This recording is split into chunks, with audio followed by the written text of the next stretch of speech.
ਬਾਂਸਲ ਦਾ ਜੋ ਖਨੌਰੀ ਬਾਰਡਰ ਤੋਂ ਲਗਾਤਾਰ ਡਟੇ ਹੋਏ ਨੇ। ਰੋਹਿਤ ਕੀ ਜਾਣਕਾਰੀ ਹੈ, ਹੁਣ ਡੱਲੇਵਾਲ ਦੀ ਸਿਹਤ 'ਚ ਕੀ ਸੁਧਾਰ ਆਇਆ ਹੈ? ਮੈਡੀਕਲ ਸਹੂਲਤਾਂ ਲਗਾਤਾਰ ਉਹਨਾਂ ਨੂੰ ਦਿੱਤੀਆਂ ਜਾ ਰਹੀਆਂ ਨੇ।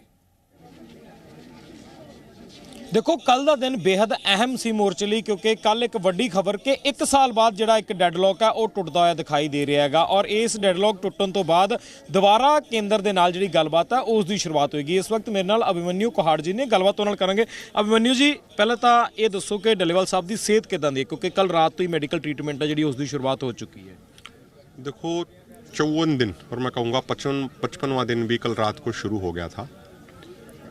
उसके बाद कल जो एक मिनिमम मेडिकल एड होती है वो लेनी शुरू करी है रात को 1:30-2 बजे से।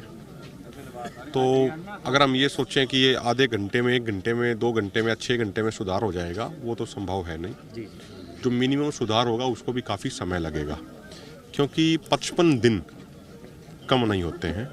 और डल्लेवाल साहब ने अब भी स्पष्ट कर दिया है कि किसी भी तरीके का अन्न भोजन वो ग्रहण नहीं करेंगे जब तक मांगे पूरी नहीं होंगी। केंद्र सरकार ने बातचीत का रास्ता खोला है। कल माननीय अधिकारीगण, सेक्रेटरी रैंक के अधिकारीगण आए थे। लगभग 3-3:30 बजे से लेके रात के 12-12:30 बजे तक लंबी चर्चाएं, कई राउंड की चर्चाएं चली हैं और एक सौहार्दपूर्ण माहौल में, पॉजिटिव माहौल में एक बातचीत की शुरुआत हुई है। जो हमारे इश्यूज़ थे उन पे भी उन्होंने थोड़ी चर्चा करी है। जो माननीय जगजीत सिंह डल्लेवाल जी ने माननीय प्रधानमंत्री जी को चिट्ठियां लिखी थी, उन चिट्ठियों की कॉपी भी वो लेके आए हुए थे। उनका ये कहना था कि हम अपना होमवर्क करके आए हैं। तो उन्होंने कहा कि हम MSP समेत 12 मांगों पर चर्चा करने के लिए तैयार हैं और उसके लिए 14 फरवरी की तारीख रखी गई है। हमने ये निवेदन किया था इस तारीख को आप आगे कीजिए। अगर गवर्नमेंट, जो आप कह रहे हैं, जैसा आप कह रहे हैं कि गवर्नमेंट बहुत सीरियस है, डल्लेवाल साहब की सेहत को लेकर बहुत चिंतित है, तो ये तारीख आगे आनी चाहिए। उसके बाद उन्होंने ये कहा कि भाई देखिए 9 फरवरी तक दिल्ली में आचार संहिता लगी हुई है और जब आचार संहिता लगी हुई है तो गवर्नमेंट, सेंट्रल गवर्नमेंट कोई भी नेशनल लेवल का डिसीजन नहीं ले सकती है, कोई घोषणा नहीं कर सकती है। अब वो बात हमें भी थोड़ी बहुत समझ में आई।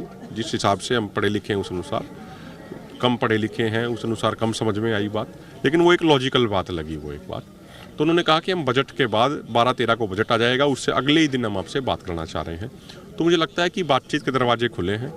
जो लोग ये सोचते थे, कहते थे भाई ये सरकार किसी की नहीं मानती, किसी की नहीं सुनती, सरदार जगजीत सिंह डल्लेवाल जी ने गुरुओं के दिखाए हुए रास्ते पर चलते हुए महात्मा गांधी जी की तरह, नेल्सन मंडेला जी की तरह, जो आज़ाद भारत का सबसे बड़ा और सबसे लंबा ऐतिहासिक सत्याग्रह किया है, उस सत्याग्रह ने केंद्र सरकार को टेबल पे, बातचीत की टेबल पे आने के लिए मजबूर कर दिया।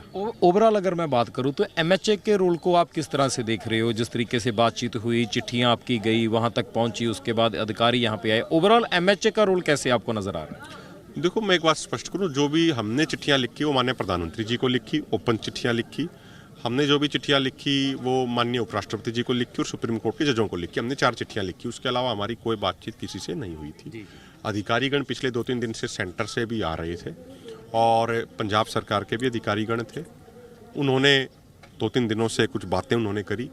तो डल्लेवाल साहब ने एक ही बात कही कि भाई आपके पास अगर कोई सुझाव है, कोई प्रस्ताव है। बिल्कुल रोहित, तो ये अपनी गलबात जारी रखो।